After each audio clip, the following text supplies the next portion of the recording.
everybody. Welcome to the South Australian Sports Show. Thanks for joining us. We talk all things South Australian sport. Plenty coming up on the show.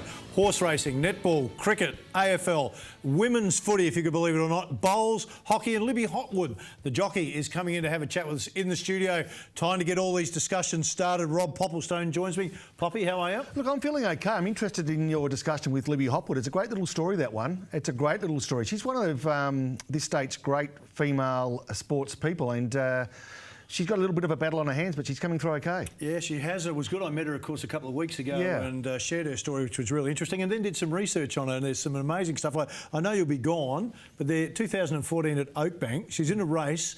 The rider next to her is starting to fall. She reaches across and pushes her back onto the horse, and then the stewards get her after the race to tell her that she's not allowed to do that. I remember that, actually. Seriously. I remember that quite vividly. It's an interesting rule book that the racing fraternity has, but she's an equally interesting story. In fact, even more so. And I'd ask her about some of her modelling opportunities that might be bobbing their head up in well, that explains why you were interested in her. OK, let's turn our attention to the footy. Right now, Malthouse is the big thing. Although we're talking South Australian sport, the reason I want to discuss it is, obviously, if Malthouse goes, and we suspect in 2 weeks' time he will, the bye's coming up. The club said we're going to review the next 2 weeks. Malthouse's defences, if you don't know what I do after 713 games, what's 2 weeks going to show you? All the indicators are that Malthouse is done. And we can sit here and debate that. Not all that interested in reasons why. I'm more interested in Nix, Hocking, Voss as possible targets to replace Malthouse should Bomber Thompson not take the role. Well, the problem you've got there when you make a decision mid-season is that these people are involved in other clubs, operating clubs, both here in South Australia and interstate. So if you're going to flag your interest in a position, you can equally criticise the people going for the job, because their focus should be solely on the club they're involved with right now. Now, Mick Malthouse, to me, Mick Malthouse is, I see your Qantas shirt, he's the Qantas. He is the reputable bloke that over a period of time has delivered time and time again. This year, under a bit of pressure, driven mainly by the media, all of a sudden his reign appears to be over. It's not the case. You're going to bring in a Tiger Airways to cover the rest of the year. It's not the way to do it. He has earned his respect. He's earned his respect over a period of time. I don't want to go, but let me ask you this. Would you jump in a plane right now if Malthouse was flying? I would. I would if he was with Qantas. Well, yeah, I probably wouldn't with his Tiger. No. But I can tell you right now, look, yes, I would, because... But he's losing by massive margins. But so you know what? He hasn't right. put on the footy boots yet. He's the bloke that's guiding the side. Now, these players have to take some responsibility. It's the same bloke that took the job 3 years ago and said this is a premiership winning team. Well, how many then in his first press interview says, oh, look, I haven't had a look at the team list yet. Well, so there's a couple of mixed messages on that basis, there. then, you'd agree that Ken Hinkley's position must be under fire, because he said the same thing this year, that they will finish top 4, guaranteed. Patrick Ryder was the missing... At least they've been around the mark for 2 years. What are you talking about? When was Mick around the mark? But we're talking about this year. They're 13th position. Mick hasn't got any credits with Carlton. He's got previous credits, but he's got none with Carlton. But he's got previous credits. But what does he have with Carlton? Well, at the moment, he's been appointed by the board as coach of that side. So, number one, the board needs to take responsibility. The players are the ones playing... Sticks has left. Well, that's right. And then you've got the players. I don't know why we've come to accept as supporters and members of football that the coach always cop it. And we always say, well, the coach always cops it. He does. The coach always cops it because we cop the coach copping it. Yep. I think it's about time to put a stake in the ground and say no. No way, no one. Because you know what invariably happens is they sack the coach, the players perform better because they want to impress the new coach. Exactly right. So why aren't they, as professional footballers, on between $300,000 and $800,000 a year, performing to the very best of their ability right now?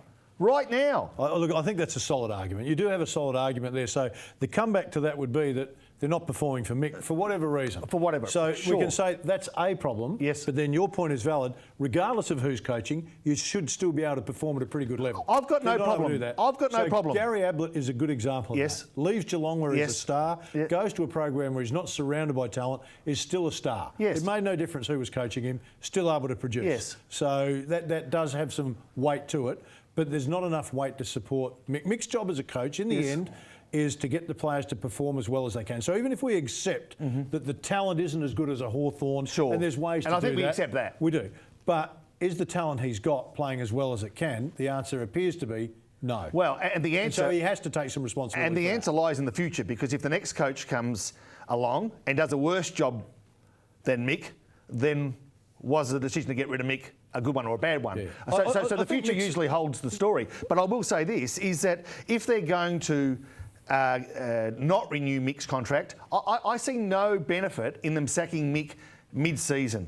I don't see a benefit in that. I think he's earned the right to have the respect to call it quits at the end of a contract. A contract is a contract. And too many times, if Mick wanted to walk away from the contract, we'd all have an opinion on Mick, wouldn't we? If the club was towards the end of the ladder. Everyone had an opinion on Kane Corns recently. Well, if he leaves because he's playing well, he's wrong. If he left because he was playing bad, then he should have gone. Well, so and I guess that comes back to the passion that we've got for the sport. Yes. To me, and I've got a special spot for Mick. I've known Mick for a long time. He deserves to go out on his own terms, I think. And if his own terms are at the end of this year, at the end of the contract, then so be it. Carlton aren't going to be a better team this year. Their year's over. The finals aspirations are over. What they will do by signalling the end of the year is Mick's finish, is letting other people know there is a job vacancy up and they can negotiate with those people. And those people that they may be considering for the position have an opportunity for the latter half of the year to start to look at what their list is at the moment. All right, well, accept that Mick's your good mate. So in saying all of that, can we get back to the South Australian component? Yes. Again, in 2 weeks' time, if that's when it's going to happen, that is when it's going to happen, because the 2 week bye, good time to bring the new coach in, give him a couple of weeks to settle. What happens if it's Voss, if it's Buddha Hocking, if it's Nix from Port Adelaide? So your point is, well, they've got a contract, but most of the assistant coaches in their contract have a clause, if I've got a head coaching job, they release me to go. Now, normally that is done at the end of the season, but just for a moment, if one of those three coaches go, how much damage is done to the club that they leave? Well, I think a bit. They bring a bit to the club, hence the reason they were appointed in the first place. What concerns me so much, with a little bit more, with Voss, is that Voss himself is under pressure as the midfield coach at the Power. He can't afford to take his eye off the ball. Hocking's in charge of his own team, which to me stands him in good stead, and the fact he's got great Victorian experience probably puts him... The nudge ahead, I think. Yeah, I think so. And there's a bit of an unknown quality about him at that level, but as a player, he proved that he had the attributes to be successful. What does it do? Well, to the Magpies, that has an impact. How important are the Magpies in the scheme of things? We can mount a case for and against. But for Voss, if I was Ken Hinkley, I wouldn't want Voss to be thinking about the Carlton position when he's got a job to do at Port Adelaide. That doesn't sit well with me, I've got to be even honest, though I understand. If I was Vossi right now, I wouldn't take it. Well, I don't think he can afford another hit like he had in Brisbane. His career would be over. So Carlton's not a team. You don't want me to bring this up, but I know that you'll be meeting with Stephen Trigg this week. So I'd be interested at this time next week. Triggy, I'll have a lot of weight with that. Look me in the eye and deny that you're meeting Stephen Trigg this week. Well, I might not be able to catch up with him. It's a big week for Triggy. I'm hoping to catch up with him as a mate. You should be a politician because I know you're catching up as a mate. What a coincidence. Where are you catching up with him? In Melbourne? Well, that's where he lives. Exactly. He lives in Melbourne. So you're coincidentally catching up with Stephen Trigg, my daughter, who has to make a decision on the current coach. You are good. Come on, let's move on. Quickly, Port Adelaide now, we'll start with them instead of the Crows. I thought you might brush over that one. Port Adelaide, big disappointing game for them. On the weekend, we thought that they could get up. If they were going to get up, they were embarrassed by Brisbane the week before. Cornsy's 300th game. If you're not going to get up for those two, then I said to you, was it going to be a season-defining game? You said no. Has it become a season-defining game? I would have put everything I had, which isn't a lot, on them beating Richmond. I would have put everything on it. On them beating Richmond, they had everything to play for. But there's actually a bit of consistency in their losses. If you recall, West Coast Eagles came off a good win prior to beat them at home. Brisbane came off a win against Carlton, coincidentally, and beat them away. Last week, Richmond came off a good win against Collingwood, beat them at home. Guess what? Melbourne this weekend, coming off a good win against the Western Bulldogs. I'll tell you what, this is a danger. Their season's finished. If they get beaten by Melbourne this week, finished. And I'll tell you right now, we're all very well to point the finger at Mick Malthouse after a disappointing... No, listen, they're all very well to point the finger at Mick Malthouse, right? This year, Ken Hinkley, Keith Thomas, everyone involved in Port Adelaide said, we are expected to make the top four. That sits comfortable with us. We are a top four side. We've got Patrick Ryder. He is the missing component. Piece of the puzzle. He's the piece that will drive us to be a premiership contender this year. Now, 7 rounds on, they've won 3 games. They're equal with Melbourne, who have had no aspirations to play final football this year. They're 1 game ahead, I think, of Brisbane, who themselves are a basket case. And yet Ken Hinkley, at the moment, seems to have missed a lot of the pressure. I've got no doubt He's feeling the pressure, no doubt. And I like the way he's ridden the highs and the many lows at the moment. But I tell you what, I reckon he and that club is one game this week, one loss away from starting to feel some real heat. And I think it's deserved. I think maybe the club will react if the finger starts getting pointed at Ken. Because as you said about Carlton, the players aren't responding to Mick. Let's see if the players respond to Ken actually being under real pressure. Well, they've already responded to Ken for 2 years. So they're not responding at the moment, but you say, and I don't want to go over old ground, he's got some credits that Mick hasn't got. I agree with what you're saying. If it continued like this for the rest of the year, they took some hits, then he would be under enormous pressure next year to maintain. There's an old saying, you're as good as your last game, and their last game was below average. Okay, so we don't want to go back to the goal pass, but you and I were talking off air. Are there a couple of players you think that have got the goal pass? I mean, Hamish Hartlett's not playing well at the moment. They need to make some big decisions on big name players because they're only names inevitably, and some of those players just aren't. I can't put my finger on the problem, well, Ken's relieved. But the problem is this: at the end of each game, they haven't scored as much as the opposition. All right, I don't know what the answer is, but the answer. You can't keep on, they need to win. Put it this way, you keep on doing what you've always done, guess what? You're an idiot. Thank you. Yeah, you expect a different result. All right, Porter in 13th spot, Melbourne in 14th. They play up in Darwin. Who's your tip? I'm giving them one more chance. One more chance. I'm giving them one more chance, and that's it. I'm off them.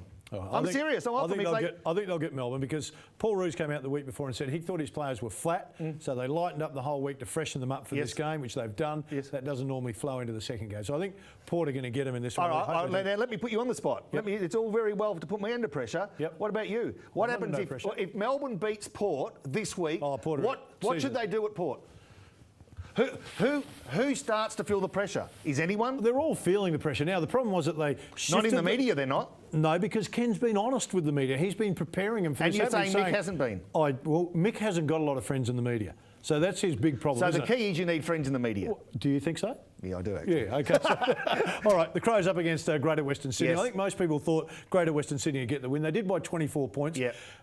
Did you see some things, though, with the Crows that you like? I mean, bad start has been a bit of a problem for them. They're down 9 scoring shots. 8 minutes into the game, they're down 5 goals. They're at one stage in the first quarter, down by 34 points. They managed to drag it back, though. And you think, OK, maybe that can change. But again, the game's played over 4 quarters. It's not played over 1. Is that becoming a big issue? I mean, is it? We need to win the first quarter to win the game? Well, the game is played over 4 quarters, but it only needs 1 bad quarter to lose it. So you need to be a side ready to go from the first bounce and finishing with absolutely nothing left in the tank when the final siren goes. At the moment, they've got a bit of a starting problem, and I think Phil Walsh has identified that, trying to change up the preparation for the start of the game. So the club realises it, the players realise it. They just haven't found that little bit of magic to start off. But to me, they're about where they should be. Okay, well, they're a good average side. All right, let me ask you, there's a bit of a media beat up. We need to focus on something. They're 5 wins, 3 losses. They sit in 6th place. Yes.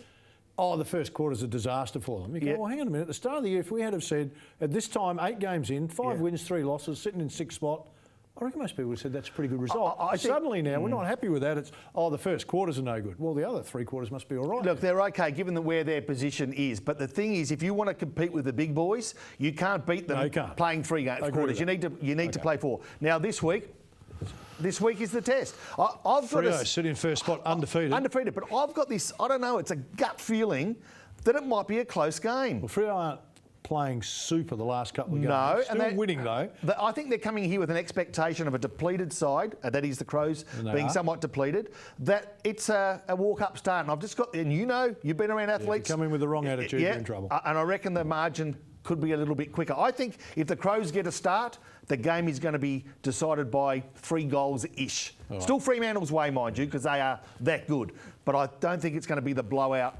I hope it's not the blowout that many are tipping. All right, let me ask you about Eddie Betts. I mean, is there a chance he could lead the goal kicking at the end of the year? Well, I think from memory he's only 2 off the pace. 2 off the pace at the moment. He's been the revelation for the Adelaide Crows, really. Just when we thought Walker was showing all the signs of being a potential Coleman medal, he's actually opening up the corridor of the field for someone like Eddie Betts. Now, you can't rely on Eddie Betts to be your leading goal kicker if you're going to be a top side. You need 3 or 4 different avenues to goal, all kicking around about Eddie's.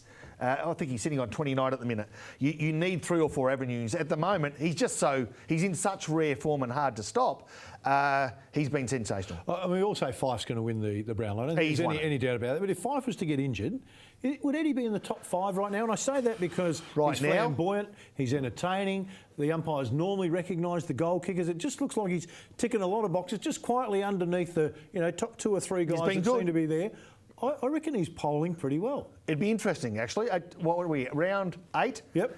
Interesting question. All right, I don't know. Then would you see him as the yellow jacket right now for the Crows? If they had their best and fairest, he could win it. Yes, I would. All right. Yeah, I would. All right. Yeah, I think at round 8, he's the best performer for the Crows. All right, so you think the Crows might get Fremantle this weekend?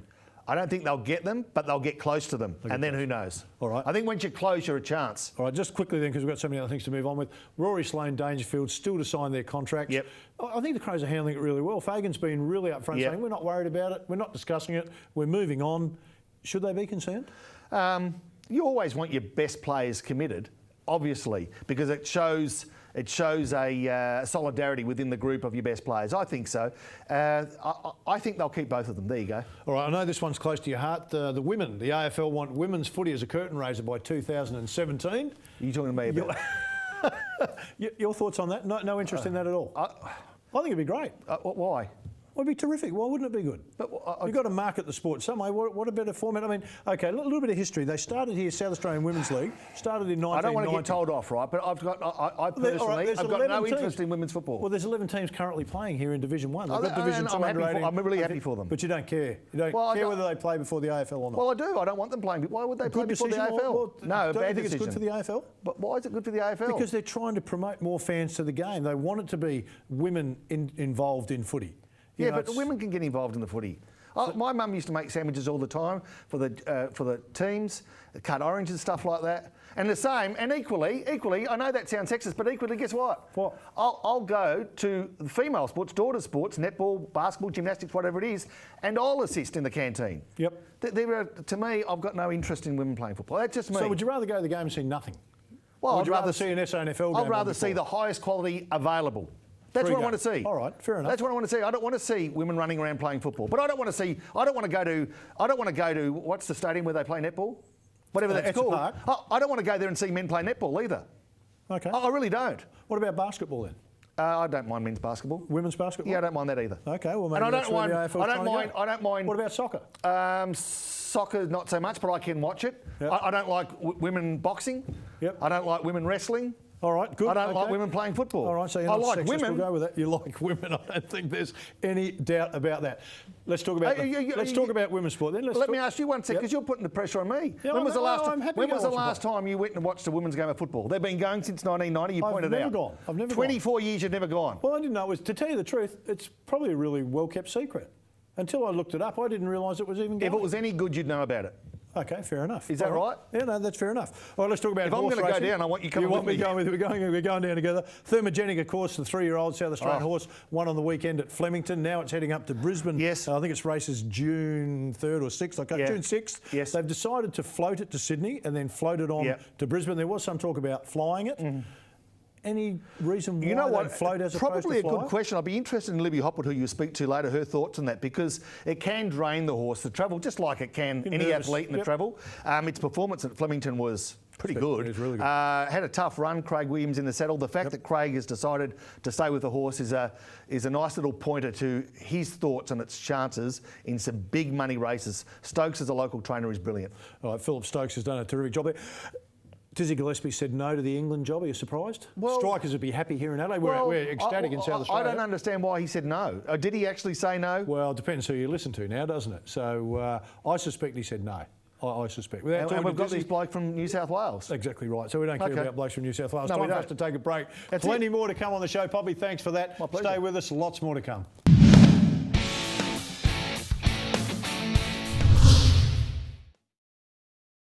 Need to sell your car? Tried the internet and don't want strangers at your house? Give it to us, CarNet Auctions Adelaide, and if we don't sell it for you, we won't charge you a thing.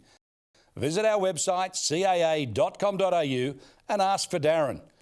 He will sell your car the easy way, no sale, no charge, Carnet Auctions, Grand Junction Road, Athol Park. Sports Centre is South Australia's leading lawn bowls apparel supplier. With over 40 years' experience in designing, manufacturing and supplying sporting apparel, we have revitalised the look of tired and aged clubs and made them progressive, vibrant and the envy of other clubs. Sports Centre creates original designs to suit your club, and we supply a full range of bowls apparel that will ensure your club looks its best. Whether you need polos, vests, all-weather jackets, long or short pants, socks and caps, we have it all, so you won't need to travel far and wide across the city. Sports Centre is your one-stop bowls apparel specialist outlet.